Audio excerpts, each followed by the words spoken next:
My next guest, Christopher Nicholson, a director at independent equity research house Oraca, thinks that the deal is still quite some way off. Christopher, good morning to you. First of all, why do you think so? You think this just isn't enough money? Good morning, Andrea. Yes, for Portugal Telecom's point of view, we think the offer is quite a long way off being enough. The company, the implied offer for Vivo gives it a rating of about EV/EBITDA around 11.8 times.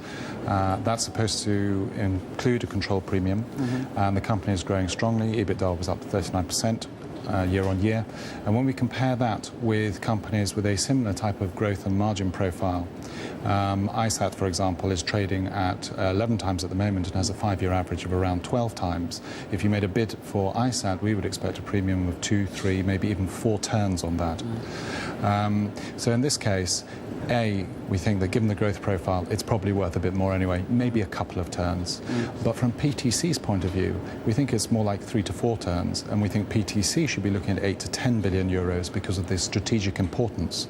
Without it, it has no growth, and the credit ratings and the market in general is already marking it down on the assumption that at some point it will sell this asset.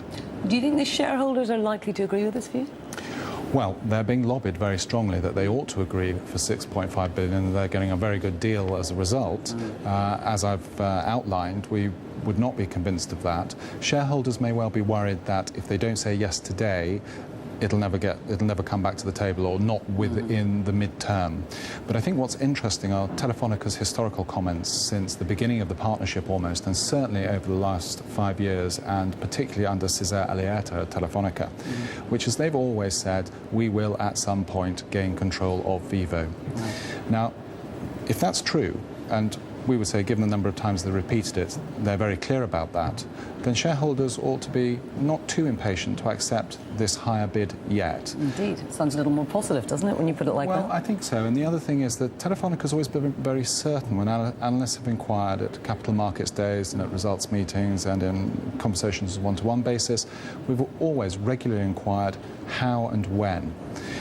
Telefonica's always kept its cards close to its chest, as it must and it should.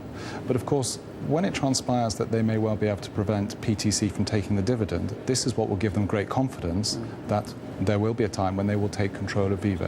Where does this leave Portugal Telecom? Because obviously Vivo is something that gave them an awful lot of their revenue. Absolutely, 50% more or less, well, just under in the first quarter, and growing. So the contribution towards revenue ever greater over the growth cycle, part of the development of the business. And if you take it away, Portugal Telecom really has very little to recommend it. Well, Christopher, thank you very much indeed for coming in and talking to us, sharing your insights there. Thank you.